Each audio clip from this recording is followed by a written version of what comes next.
Hello viewers, আসসালামু আলাইকুম। Learn with Khan YouTube চ্যানেলের পক্ষ থেকে সবাইকে স্বাগত।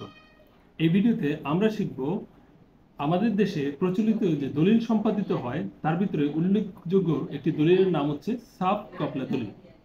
একটি সাব কবলা দলিলে কি কি তথ্য থাকে, অর্থাৎ কি কি তথ্য সমৃদ্ধ হয়ে একটি সাব কবলা দলিল সম্পাদিত হয়, এই ভিডিওতে আমরা সেই সম্পর্কে বিস্তারিত জানব। কোনো স্থাবর সম্পত্তির মালিকানা চিরদিনের জন্য অথবা কোনো স্থাবর সম্পত্তির সত্ত্ব চিরস্থায়ীভাবে আর্থিক মূল্যের বিপরীতে অন্য কারো কাছে হস্তান্তর করা হয় যে দলিলের মাধ্যমে, তাকে বলা হয় সাব কবলা দলিল। এই দলিল সম্পাদিত হয় সাধারণত স্ট্যাম্পের উপরে। আমাদের দেশে যে স্ট্যাম্পগুলো রয়েছে, যেমন এখানে তিনটি স্ট্যাম্প দেখা যাচ্ছে, এটি 100 টাকা মূল্যমানের স্ট্যাম্প, এটি 20 টাকা মূল্যমানের স্ট্যাম্প, এবং এখানে যে কাগজটি দেখা যাচ্ছে এটিকে স্ট্যাম্প বলা হয় না, এটিকে বলা হয় কার্টিজ।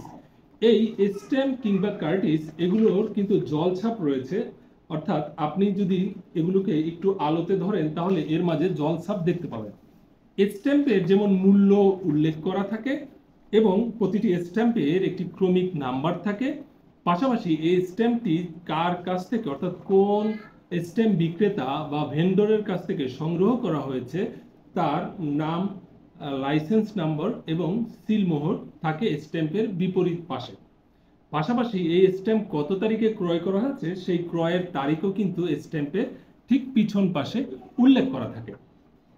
স্ট্যাম্পে যেমন মূল্য থাকে এবং ক্রমিক নাম্বার থাকে, কার্টিজে সাধারণত কোনো মূল্য কিংবা ক্রমিক নাম্বার থাকে না।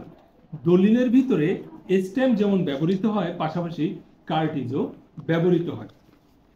ধরুন কোনো একটি দলিলে যদি আপনি দেখেন যে স্ট্যাম্প ক্রয়ের তারিখ হচ্ছে 2024 সালের 1 জানুয়ারি, কিন্তু দলিল সম্পাদনের তারিখ হচ্ছে 2023 সালের 1 ডিসেম্বর, তাহলে আপনি মনে করবেন এটি জাল অথবা এটি বেআইনিভাবে সম্পাদিত। কারণ স্ট্যাম্প ক্রয় করার পরবর্তীতে দলিল সম্পাদিত হওয়ার কথা, স্ট্যাম্প ক্রয়ের আগে দলিল সম্পাদিত হওয়ার সুযোগ নেই। এবার আসি আমরা একটি সাব কবলা দলিলে অর্থাৎ কি কি তথ্য সন্নিবেশিত থাকে। এই দলিলের দুটো পাশ, বাম পাশ এবং ডান পাশ। দলিলের বাম পাশে অর্থাৎ বাম দিকে থাকে দলিলের ক্রমিক নাম্বার এবং ডান দিকে থাকে দলিল নম্বর। বাম দিকের নম্বরটিকে বলা হয় ক্রমিক নাম্বার, ডান দিকের নম্বরটিকে বলা হয় দলিল নম্বর। এখন দলিলের ক্রমিক নাম্বারের চেয়ে দলিল নাম্বার বেশি হতে পারে না। ক্রমিক নাম্বার এবং দলিল নাম্বার সমান হতে পারে, কিন্তু ক্রমিক নাম্বারের চেয়ে দলিল নাম্বার কখনোই বেশি হবে না।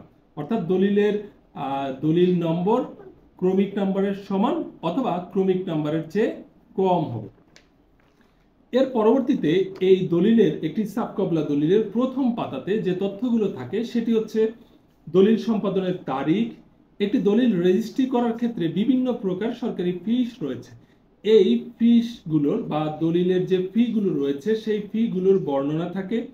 সাব রেজিস্ট্রার এর নাম সহ সিলমোহর এবং স্বাক্ষর থাকে।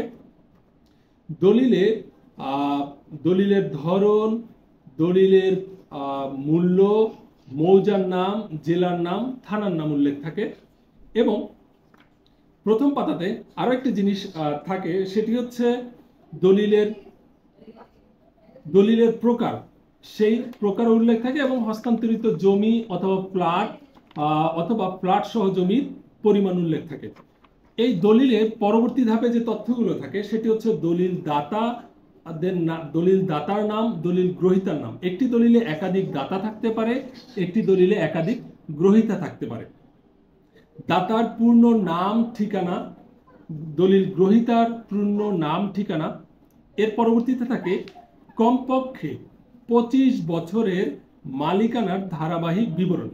অর্থাৎ আমাদের দেশে জমির মালিকানা যে রেকর্ডগুলো রয়েছে, CS record, SA record, RS record, Dhaka শহরে ঢাকা সিটি জরিপ এবং জেলা শহরে বিএস বা বাংলাদেশ সার্ভে রেকর্ড, এই রেকর্ডগুলো থেকে মালিকানার ধারাবাহিকতা কিভাবে এসেছে তার একটি বিবরণ থাকে দলিলের ভিতরে।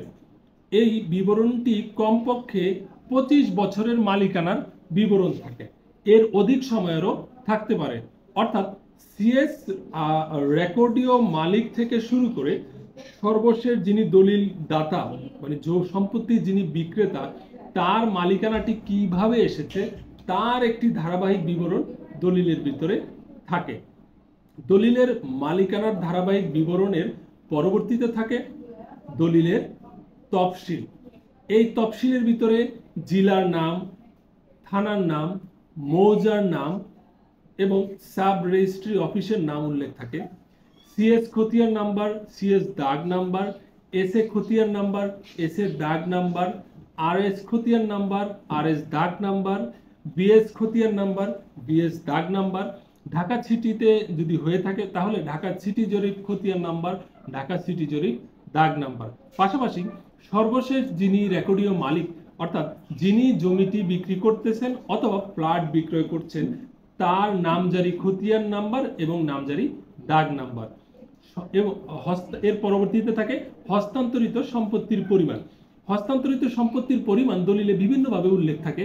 সেটা হতে পারে অযুদাংশে, হতে পারে শতাংশে, হতে পারে বিঘা, হতে পারে একর, হতে পারে কাঠা, হতে পারে বর্গ গজ, হতে পারে বর্গ ফুট।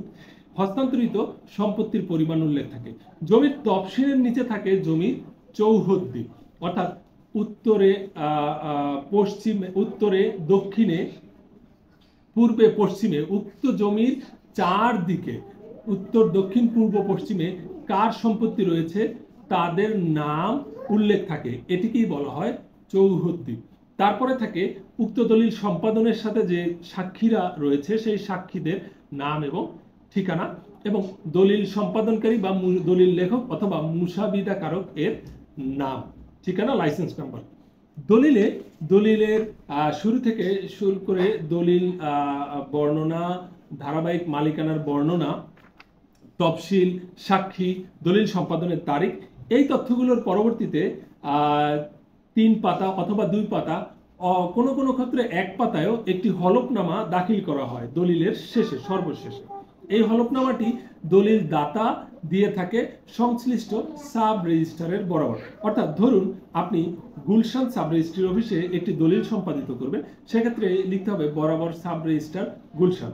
আপনি তেজগাঁও সাব রেজিস্ট্রি অফিসে একটি দলিল সম্পাদিত করবেন, তাহলে লিখতে হবে বরাবর হলফনামা বা এফিডেভিট বরাবর সাব রেজিস্ট্রার তেজগাঁও ঢাকা। এর পরবর্তীতে দলিল দাতার নাম, ঠিকানা, বর্ণনা এবং এই হলফনামার ভিতরে বিভিন্ন ধরনের শর্ত বা দফা উল্লেখ থাকে, সেই বিষয়ে অন্য একটি ভিডিওতে আলোচনা করব।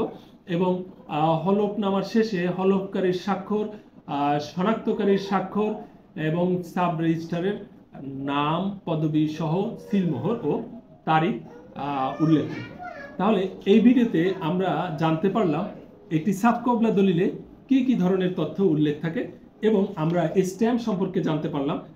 আমার স্ট্যাম্প কোনগুলোকে বলা হয়, কার্টিজ কোনগুলোকে বলা হয় এবং স্ট্যাম্পের শুরুতে কি থাকে এবং স্ট্যাম্পের পিছনে কি থাকে, স্ট্যাম্পের তারিখের সাথে দলিল সম্পাদনের তারিখের কি সম্পর্ক, এই বিষয়। আমাদের ভিডিওটি ভালো লেগে থাকলে কমেন্ট করে জানাবেন, লাইক দিবেন এবং আমাদের চ্যানেলটি সাবস্ক্রাইব করার জন্য অনুরোধ রইল। আমি রাজীব খান আপনাদের কাছ থেকে বিদায় নিচ্ছি। সকলেই ভালো থাকবেন। আল্লাহ হাফেজ।